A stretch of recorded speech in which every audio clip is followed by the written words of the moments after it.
Baik, assalamualaikum warahmatullahi wabarakatuh. Bismillahirrahmanirrahim. Alhamdulillahirobbilalamin. Wassalatu wassalamu ala asrofil anbiya'i wal mursalin sayyidina Muhammadin wa ala alihi washabbihi ajmain. Amma ba'du. Yang saya takdimi Ketua Yayasan dan Pengasuh Pondok Pesantren Zainul Hasan Genggong, yakni Kiai Haji Muhammad Hasan Mutawakil Allah SHM, dan yang saya hormati Bapak Rektor Bapak Abdul Aziz Wahab MAG, dan yang saya hormati kedua dosen pembimbing saya, yakni Dr. Ahmad Fauzi MPDI dan Ibu Ivoni MPD. Dan begitu pula yang saya hormati kedua orang tua saya yang telah membimbing saya, memberikan pendidikan yang sangat baik serta menyayangi saya hingga saat ini. Dan perkenalkan, nama saya Elo Umayro dari Prodi Pendidikan Agama Islam. Baik, selanjutnya kita akan membahas bagian latar belakang. Di sini kita akan membahas pendidikan itu menjadi satu hal yang fundamental, menjadi satu hal yang sangat dasar, menjadi satu hal yang penting dalam meningkatkan sebuah sumber daya manusia atau SDM. Nah, pondok pesantren sebagai salah satu lembaga pendidikan Islam yang memiliki peran strategis dalam membentuk kualitas sumber daya manusia, tidak hanya dalam aspek keagamaan, tetapi juga dalam aspek intelektual, moral, dan sosial. Nah, di tengah perkembangan zaman, di tengah perubahan atau meningkatnya atau di era globalisasi ini, banyak sekali lembaga pendidikan yang bersaing ketat. Bersaing ketat di sini maksudnya adalah banyak sekali lembaga pendidikan yang berlomba-lomba dalam menciptakan program unggulan. Ada contohnya, misal program unggulan tahfidz, program unggulan bahasa asing, dan lain-lainnya. Nah, di sini suatu lembaga atau beberapa lembaga pendidikan di sini berkompetitif dalam menciptakan program unggulan dalam upaya meningkatkan kualitas mutu lulusannya. Nah, di sini banyak sekali hal yang menjadi penghambat pelaksanaan dalam program unggulan di setiap lembaga pendidikan. Nah, oleh karena itu program unggulan ini tidak dilaksanakan tanpa adanya perencanaan yang matang. Maka perlunya sebelum pelaksanaan program unggulan, maka perlu adanya perencanaan yang matang, kemudian pelaksanaan yang sistematis, kemudian akhirnya perlu adanya evaluasi secara mendalam sebagai upaya melihat keefektifan program unggulan yang sebelumnya direncanakan. Nah, di sini salah satunya di Pondok Pesantren Al-Masdukiyah, saya akan tertarik untuk membahas bagaimana sih perencanaan program unggulan di sana, kemudian pelaksanaannya seperti apa, kemudian evaluasi dari program unggulan yang dilaksanakan di sana seperti apa. Berdasarkan latar belakang sebelumnya, maka rumusan masalah dalam penelitian saya adalah yang pertama, bagaimana perencanaan program unggulan di SPM Al-Masdukiyah atau di Satuan Pendidikan Muadalah Al-Masdukiyah. Kemudian yang kedua, bagaimana pelaksanaan program unggulan di SPM Al-Masdukiyah. Yang ketiga, bagaimana evaluasi program unggulan di SPM Al-Masdukiyah. Yang pertama, strategi program unggulan dalam pendidikan. Secara teoritis, strategi pendidikan dalam Islam itu bertujuan membentuk suatu insan yang kamil, yaitu insan yang memiliki keseimbangan antara kecerdasan intelektual, spiritual, dan keseimbangan emosional. Sedangkan kata unggul secara umum berarti lebih tinggi atau lebih unggul. Nah, atau menjadi satu hal yang utama. Nah, kemudian strategi program unggulan. Bagaimana sih perencanaan program unggulan atau tahapan-tahapan seperti apa yang menjadi hal yang tidak boleh terlewatkan dalam merencanakan suatu program unggulan. Yang pertama yaitu analisis atau menganalisa situasi, melakukan analisis situasi internal dan eksternal sebuah lembaga pendidikan. Karena perencanaan ini pasti melihat bagaimana situasi siswa, situasi pengajar, dan situasi tempat pelaksanaan pendidikannya. Kemudian penetapan tujuan. Setiap program unggulan pasti memiliki tujuan atau hal yang ingin dicapai dalam menetapkan sebuah program unggulan. Kemudian pengembangan strategi. Nah, di sini strategi untuk mencapai sebuah tujuan di situ dikembangkan bagaimana sekiranya program unggulan ini tidak hanya menghasilkan pendidikan yang efektif pada satu atau dua siswa, tetapi juga efektif dalam kepada setiap atau keseluruhan siswa atau peserta didik. Nah, kemudian perencanaan penyusunan rencana aksi, bagaimana tanggal-tanggalnya pelaksanaannya itu direncanakan secara sistematis, secara biasanya dalam pendidikan itu ada namanya kalender pendidikan. Maka perencanaan atau pelaksanaan program unggulan itu menyesuaikan kalender pendidikan yang ada di sebuah lembaga di situ, karena perencanaan pendidikan pasti harus tidak bentrok atau tidak mengintimidasi program-program yang lain, karena di suatu lembaga biasanya tidak memiliki hanya satu program unggulan tetapi beberapa program unggulan. Nah, kemudian implementasi programnya atau pelaksanaan program unggulan di lembaga pendidikan itu sendiri. Nah, kemudian untuk pelaksanaan program unggulan di situ tidak hanya didukung oleh peserta didik, tapi harus didukung oleh kemampuan pengajar, yang mana perlu adanya peningkatan kemampuan pengajar atau guru yang ada di sebuah lembaga di situ. Nah, jadi perlu adanya kerjasama antara pengajar yang satu dengan pengajar yang lain, atau guru yang satu dengan guru yang lain, karena program unggulan tidak hanya dilaksanakan oleh satu orang, tetapi menjadi tanggung jawab bagi keseluruhan pengajar atau guru yang mengajar di suatu lembaga tersebut.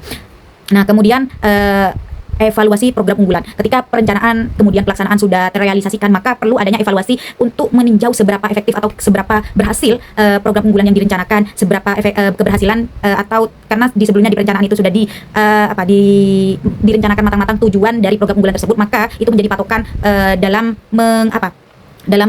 menilai sebuah efektivitas suatu program pendidikan. Baik, kita akan membahas pada poin yang kedua, yaitu mutu lulusan. Mutu lulusan merupakan suatu indikator utama dalam menilai keberhasilan sebuah lembaga pendidikan dalam proses pembelajarannya. Karena secara umum mutu lulusan ini dapat diartikan sebagai tingkat kualitas peserta didik atau siswa setelah penyelesaian pendidikan atau sebuah cermin atau mencerminkan pencapaian kompetisi atau keterampilan. Nah, di sini aspek atau karakteristik mutu lulusan tidak hanya dinilai dari akademik, tapi juga non-akademik, karakter, serta kesiapan dalam menghadapi kehidupan bermasyarakat. Nah, kemudian adapun indikator mutu lulusan meliputi beberapa aspek, yaitu yang pertama adalah keilmuan, yaitu kemampuan kemampuan siswa atau peserta didik dalam menguasai ilmu pengetahuan, baik ilmu agama, ilmu umum, kemudian ilmu yang dipelajari dalam proses pembelajaran di dalam kelas. Kemudian yang kedua yaitu kemampuan keterampilan atau life skill, atau yang biasa kita sebut soft skill, entah itu kemampuan penguasaan bahasa asing, kemudian kemampuan public speaking. Kemudian yang ketiga adalah akhlak dan karakter. Yang ketiga ini merupakan ciri khas utama dalam pendidikan pesantren, karena ini mencakup sikap religius, kedisiplinan, kemudian tanggung jawab, kejujuran, serta etika dalam kehidupan sehari-hari. Yang mana beberapa sifat atau sikap yang tadi saya sebutkan merupakan suatu hal kepribadian atau nilai-nilai yang sangat mencerminkan keislaman atau pendidikan Islam. Nah, kemudian yang terakhir yaitu yang keempat adalah mampu atau memiliki kemampuan untuk melanjutkan ke jenjang yang lebih tinggi. Karena pendidikan tidak hanya berhenti pada tingkat SMA atau SMA dan sederajat, tetapi bagaimana peserta didik mampu melanjutkan pendidikan ke jenjang yang lebih tinggi, entah itu menjadi dalam tingkat sekolah tinggi ataupun masuk di dalam dunia kerja atau berperan aktif dalam kehidupan bermasyarakat. Nah, kemudian poin yang ketiga yaitu pondok pesantren, yang mana sudah kita tahu bahwa pondok pesantren ini merupakan pendidikan Islam, di salah satu pendidikan Islam di Indonesia yang memiliki budaya tersendiri dalam atau kebiasaan tersendiri dalam membentuk karakter peserta didiknya. Citra pondok pesantren juga sudah lama dikenal baik oleh masyarakat Indonesia karena sudah terbukti dalam membentuk karakter yang berakhlakul karimah atau membentuk karakter siswa atau peserta didik sehingga melahirkan kader-kader atau siswa atau peserta didik yang memiliki sikap atau sifat yang berakhlakul karimah atau yang mencerminkan keagamaan, yang mencerminkan keislaman.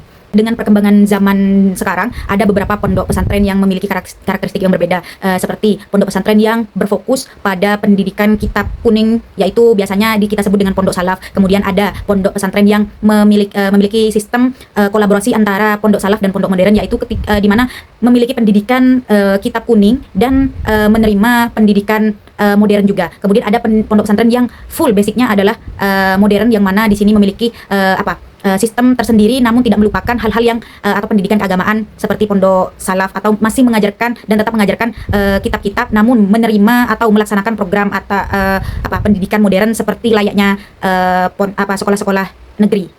Kemudian pondok pesantren juga memiliki karakteristik seperti memiliki hubungan yang baik antara santri dengan kiai, antara santri dengan ustadz, kemudian memiliki tradisi ketunduan atau kepatuhan terhadap seorang kiai atau guru, kemudian pola hidup yang sederhana, kemandirian, tolong-menolong, serta disiplin yang ketat.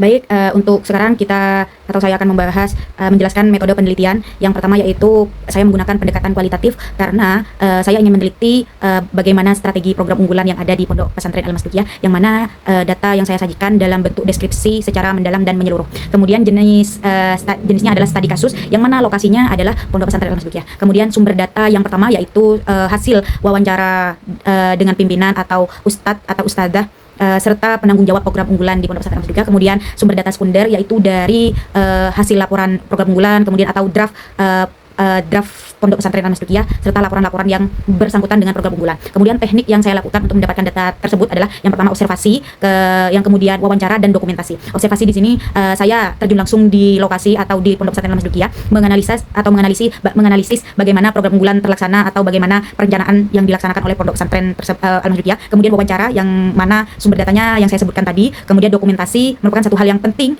sebagai bentuk dokumentasi bahwa saya melakukan penelitian di Pondok Pesantren Al-Masdukiyah. Kemudian analisis yaitu reduksi atau penyajian atau pengumpulan data, kemudian penyajian yang akhirnya menarik kesimpulan dari sebuah penelitian atau dari penelitian yang saya lakukan sebelumnya.